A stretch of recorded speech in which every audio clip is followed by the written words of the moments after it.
बिस्मिल्लाहिर्रहमानिर्रहीम। अस्सलाम वालेकुम मेरे मुसलमान भाइयों बहनों बेटियों बेटों बुज़ुर्गों दोस्तों। आज चूँकि मेराज शरीफ का जो है वो रात है और ये ख़ास वजीफ़ा मैं आपको बताना चाहता हूँ। ये वजीफ़ा जो है इसके बाद इसकी बाबत अहले मारिफत का कहना है कि इसमें बड़ी बरक़ात है, वो मैं बाद में बताऊँगा। पहले मैं आपको वजीफ़ा बता दूँ, बहुत आसान वजीफ़ा है। हुज़ूर सैयद आलमीन सल्लल्लाहु अलैहि वसल्लम जब 7वें आसमान पे तशरीफ़ ले गए मेराज की रात, तो सैयदना इब्राहीम अलैहिस्सलाम ने जिब्रील अमीन से पूछा कि आपके साथ कौन है। तो जिब्रील ने अर्ज़ किया कि मेरे साथ मुहम्मद रसूलुल्लाह ख़ातमुन नबिय्यीन है सल्लल्लाहु अलैहि वसल्लम। तो सैयदना इब्राहीम ने हुज़ूर सल्लल्लाहु अलैहि वसल्लम को मुखातिब करके फ़रमाया कि अपनी उम्मत को हुक्म देना कि वो जन्नत में ज़्यादा से ज़्यादा पौधे लगाए। बेशक सैयदना इब्राहीम ने फरमाया कि यहाँ जो जन्नत की मिट्टी है ये बड़ी पाकीज़ा है और ज़रख़ेज़ है और इसकी ज़मीन बड़ी वसअत वाली है, ज़मीन बड़ी वसी है। तो आप सल्लल्लाहु अलैहि वसल्लम ने दरियाफ़त फरमाया कि जन्नत के पौधे क्या हैं। तो सैयदना इब्राहीम अलैहिस्सलाम ने फरमाया ला हौला वला कुव्वता इल्ला बिल्लाह। मैं दोबारा दोहरा रहा हूँ, ला हौला वला कुव्वता इल्ला बिल्लाह। ये वो है जो जन्नत में जिसके पौधे आपके लग जाएंगे, फलदार दरख्त लग जाएंगे। और इसकी बरक़ात के बारे में अहले मार्फत का कहना है कि जो आदमी इसको मेराज शरीफ की रात को 2 नफल पढ़ने के बाद इसको पढ़ेगा, 2 नफल शुक्राने के पढ़ने के बाद कि या अल्लाह तेरा शुक्र है तूने हमें अपने हबीब मुकर्रम सल्लल्लाहु अलैहि वसल्लम की उम्मत में पैदा फरमाया है, जिनकी बदौलत अल्लाह ताला ने इस उम्मत की बख्शिश फरमाई है। तो ये पढ़ने के बाद फिर आप दुरूद पाक पढ़ेंगे 11 से लेकर 33 मरतबा, जितनी दफ़ा भी हो सके आपको। अगर एक तस्बीह पढ़ लें तो बहुत बड़ी बात है। तो दुरूद शरीफ अव्वल व आखिर इस वजीफ़े के अगर आप पढ़ेंगे, और इस वजीफ़े को आपने 313 मरतबा तो लाज़िमन पढ़ना है।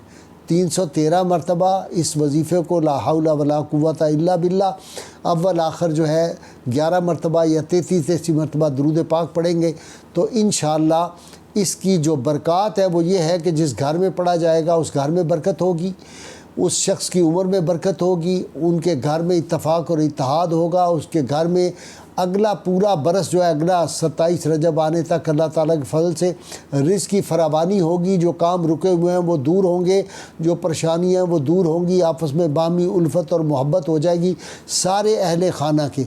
तो ये ख़ास वजीफ़ा आज का है, बहुत आसान है, ये वक्त ज़ाया नहीं करना। चूँकि ये रात वो है जिसके बारे में किसी ने कहा था कि दोनों आलम में नूरुन अला नूर क्यों, कैसी रौनक फ़िज़ा आज की रात है। और ये मुसर्रत है किसकी मुलाकात की, ईद का दिन हुआ आज की रात है। वो हबीब खुदा सैयदुल मुरसलीन ख़ातमुल अंबिया शाह दुनिया व दी, बज़्म कौसैन में होंगे मसलंदशी, जश्न मेराज का आज की रात है। और बाग़े आलम में बादे बहारी चली, सरवरे अंबिया की सवारी चली, ये सवारी सुए ज़ात बारी चली, अब्रे रहमत उठा आज की रात है। तो ये वो रात है जब रसूलुल्लाह सल्लल्लाहु अलैहि वसल्लम को जो थी मेराज अता हुई थी। और मेराज में आप सल्लल्लाहु अलैहि वसल्लम को एक ख़ास खरका अता हुआ था, एक जुब्बा मुबारक आपको अता हुआ था जन्नत में। इसके बारे में एक बड़ी जो ईमान अफरोज़ वाक़या वो आपको सुनाना है, जिसको हज़रत ख्वाजा निज़ामुद्दीन महबूब इलाही ने बयान फरमाया। और फ़वाइदुल फ़वाद में ये लिखा हुआ है कि रसूलुल्लाह सल्लल्लाहु अलैहि वसल्लम एक बाग में एक दिन तशरीफ़ ले गए जहाँ एक कुआँ था। आप जाकर कुआँ के किनारे पे बैठ गए और अपने अपने पाए अक़दस जो थे उस कुएँ में लटका दिए और आप अपनी जो थे ज़िक्र अज़कार में मसरूफ़ हो गए। उस वक्त हज़रत अबू मूसा अशरी रज़ी अल्लाह ताला अन्हु आपके साथ थे। आपने उन्हें कहा कि कोई शख्स भी मेरी इजाज़त के बग़ैर इस बाग के अंदर ना आने देना। इसी असरा में सैयदना अबू बकर सिद्दीक़ आए, उन्होंने इजाज़त तलब की तो रसूलुल्लाह सल्लल्लाहु अलैहि वसल्लम ने फरमाया कि उन्हें अंदर बुला लो और उन्हें बशारत दो जन्नत की कि वो जन्नती हैं। तो सैयदना अबू मूसा अशरी गए और उन्हें अंदर ले आए और खुशखबरी सुनाई। रसूलुल्लाह सल्लल्लाहु अलैहि वसल्लम के दाएं तरफ बिल्कुल उसी तरह पाँव लटका के सैयदना सिद्दीक़ अकबर बैठ गए। थोड़ी देर बाद फिर सैयदना उमर रज़ी अल्लाह ताला अन्हु है, सैयदना अबू मूसा अशरी ने जाके उनको भी इजाज़त दी, उनको भी जन्नत की खुशखबरी सुनाई। इसी तरह तीसरे हज़रत उस्मान ज़ुन्नुरैन आए, उनको भी इजाज़त मिली, वो भी खुशखबरी उनको दी जन्नत की, वो भी तशरीफ़ ले आए। چوتھے نمبر پہ سیدنا علی المرتضیٰ شیر خدا آ گئے اور یہ چاروں صحابہ اسی طرح پاؤں لٹکا کے بیٹھ گئے۔ سیدنا علی المرتضیٰ کو بھی ابو موسیٰ اشعری رضی اللہ عنہ نے جو تھا وہ اجازت بھی دی اور جنت کی بشارت سنائی۔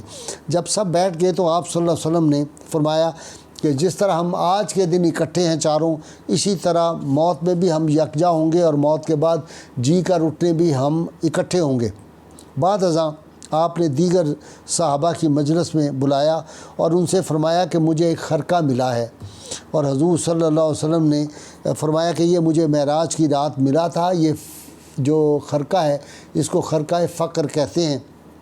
مجھے حکم دیا گیا ہے یہ خرقہ میں تم میں سے کسی ایک کو دوں، اور میں آپ لوگوں سے ایک بات پوچھنا چاہتا ہوں، آپ لوگ اس کا جواب دیں۔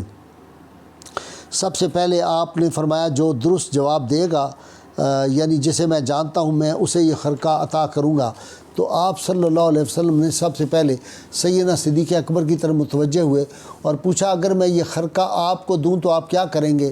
تو سیدنا صدیق اکبر نے عرض کیا یا رسول اللہ صلی اللہ علیہ وسلم، میں صدق و راستی اختیار کروں گا، طاعت اور عبادت کروں گا، اور عطا و بخشش جو ہے وہ میں دعا مانگوں گا بخشش کی اور لوگوں کو عطا کروں گا۔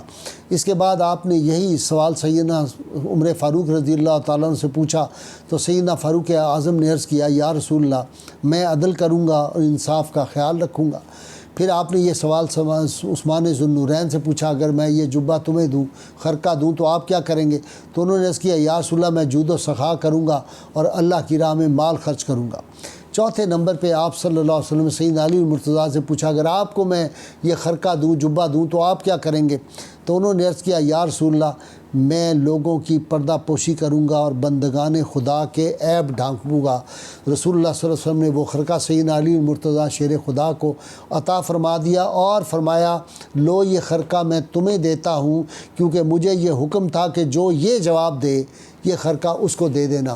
تو سیدنا علی المرتضیٰ کو یہ جو جنت سے رسول اللہ صلی اللہ علیہ وسلم کو خرقہ مبارک ملا تھا وہ عطا کر دیا۔ یہ جو آپ صلی اللہ علیہ وسلم کا سفر مبارک ہے معراج، یہ معجزہ ہے، اور میں بار بار کہہ چکا ہوں کہ معجزہ وہ ہوتا ہے جہاں ہماری عقل کے پر جو ہیں وہ تھک جاتے ہیں، شعور و فکر و نظر کے دعوے حد تعین کو چھو نہ پائے۔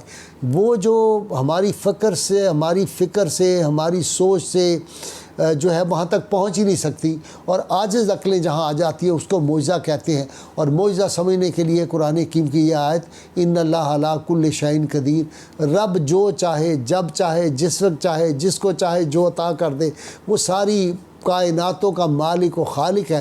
اس لیے جس کو یہ آیت سمجھ آتی ہے اس کو اس پہ کوئی تعجب نہیں ہوتا کہ معجزات اللہ تعالیٰ نے سارے انبیاء کو عطا کیے، اور ہمارے آقا صلی اللہ علیہ وسلم کو سب انبیاء سے بڑھ کے معجزات عطا کیے۔ اللہ کریم کی بارگاہ میں دعا ہے اللہ تعالیٰ ہمیں حضور رحمت کونین صلی اللہ علیہ وسلم کی غیر مشروط محبت لامحدود فدائی نصیب فرمائے۔ نعرہ لگائیے پاکستان کا مطلب کیا؟ لا الہ الا اللہ محمد رسول اللہ صلی اللہ علیہ وآلہ وسلم۔